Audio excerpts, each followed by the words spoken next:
More chess drama today at the Olympiad as Magnus Carlsen sits down at the board, sopping wet like a dog that's just been swimming because he got caught in the rain. Look at Ding Liren, however, chilling. These are the privileges of a world champion. You get your own brolly. Magnus gave it up here. He's got to face Mustafa Yilmaz of Turkey in the sopping wet clothes that he's just walked in with. He's playing with black for the Norway team. Let's have a look at this game because Mustafa brings the fight. We get d4 on the board.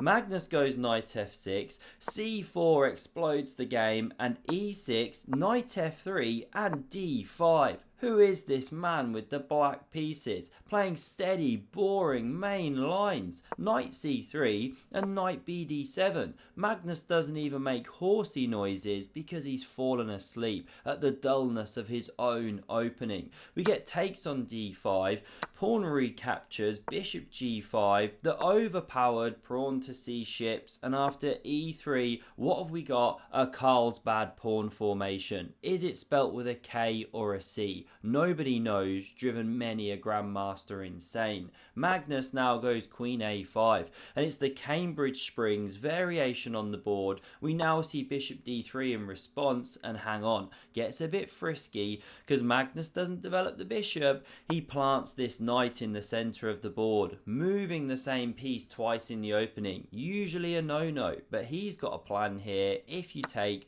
pawn recaptures, remember this one's pinned, well now this one on f3, getting discombobulated, bishop's hanging, knight e5 would have to come, not ideal. So the knight not touched. Instead we see queen c2, creating that threat. Magnus now takes on g5, and look at Peter Heine Nielsen, his coach, proud as punch. Magnus has now picked up the bishop pair, and he kicks this one back. What do we see here? An alien gambit from Mustafa. No, this didn't happen, I'm afraid. We're in analysis mode. He just calmly retreats the knight here. Magnus develops that sniper, prepares to get the king out of danger. Castles, knight f6, and look at this cannon blasting through the center like a super soaker. Now we see castles on the board, and knight e5, offering a change of pawn structure, not gone for. Again, dislodging this knight back to d7, not good. f4 comes, big attack for white.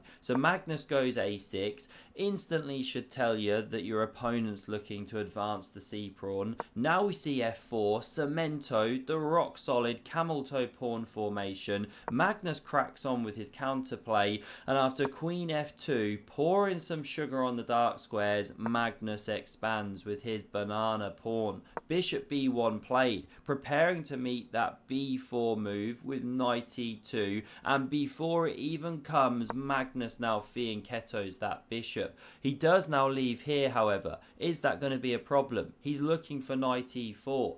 g4 now from Mustafa. He brings the fight to Magnus. What a move. Trying to bang down the door, and with this queen in Siberia here, it has to come back into the game. But we must ask, why not take? Pawn recaptures, win a clean pawn here. Well, queen g2, and who's really attacking whom? Because your opening lines, this is one sample. The knight dropping back, king h2, rook's on the way, and the queen is way out in the frosty winter of Russia. So we come back here. We didn't see takes on e5. Magnus retains his bishop, brings the queen back into the game.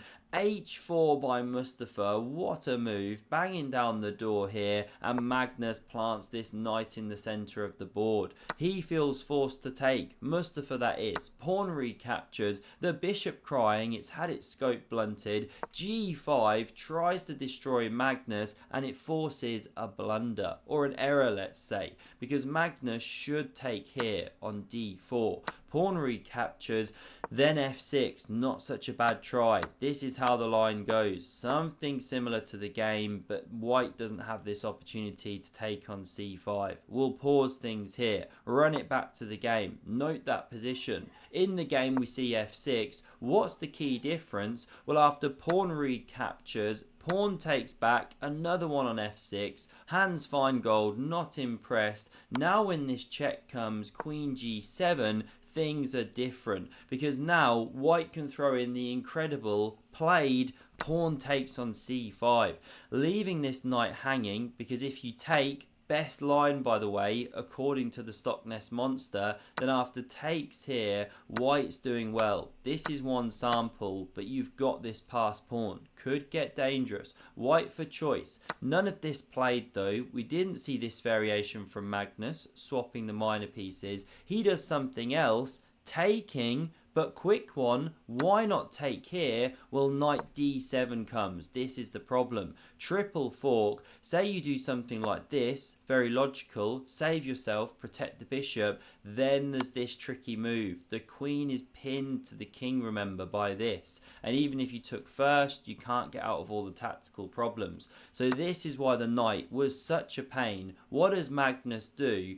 He takes it off on e5, but look at the bar reacting. He's now about 2 pawns worse after this one recaptures here. Not something you see every day. It's like watching Hungary play against a ghost team. Very unusual. You have to enjoy these moments when they come. We now see pawn recaptures. Magnus with those double E's, not ideal on the chessboard. We now see takes on f8 with check. Rook recaptures, rook d1, and let's take stock here. Stock of the position, not stock fish. That would be cheating. There's a watchful eye on hand. This guy, he's flown in. He's the fair play officer. FIDE brought him to crack down, keep the law and order, keeping a watchful eye on all the players. Now the rook can invade here to d6, d7. You've already established a past running pawn. With these ones doubled, white is basically a pawn ahead. This bishop can bounce round where it does devastation. This one more passive. For all these reasons, white significantly better.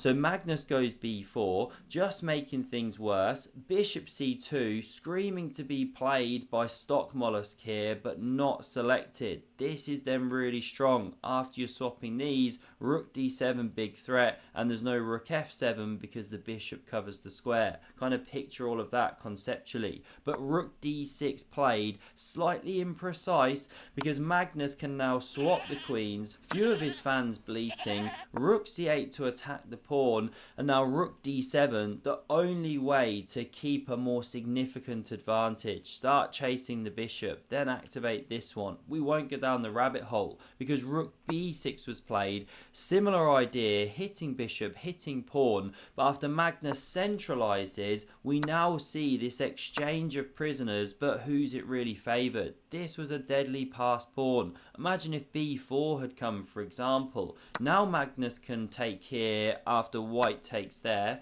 on a2. Again, another couple of pawns swapped. We see rook a4 hitting the bishop. It saves itself. Epic commentary as ever here on Epic Cheese. Another swap of pawns, rook b5, and when the smoke clears here, we see Mustafa emerging a pawn ahead. Magnus has to be accurate. Activate the king, activate the rook here. He doesn't want to get squashed with this h-pawn running down the board. He gets active, brings the rook around behind. We get this check, little bit of tickle just on the board, not literally in the armpit. Now we see king g3, another check, and Magnus brings around the rook. It's active, hits 2 pawns. How do you actually keep hold of this one? Well, you don't is the answer. These checks now coming and the position repeated. And there it is. And there it is. Wow. Well, we just said the same exact thing. Did we just say the same exact... Did we just do that 3 times? Seriously? Yes, there were some better games, but apologies. Didn't have chance to sift through them all. Long day for me, long week. Hope you enjoyed this one. You can't beat a Magnus game, right? Smash subscribe if you never want to miss a future one. And check out the video on screen for another epic game of chess. Cheers.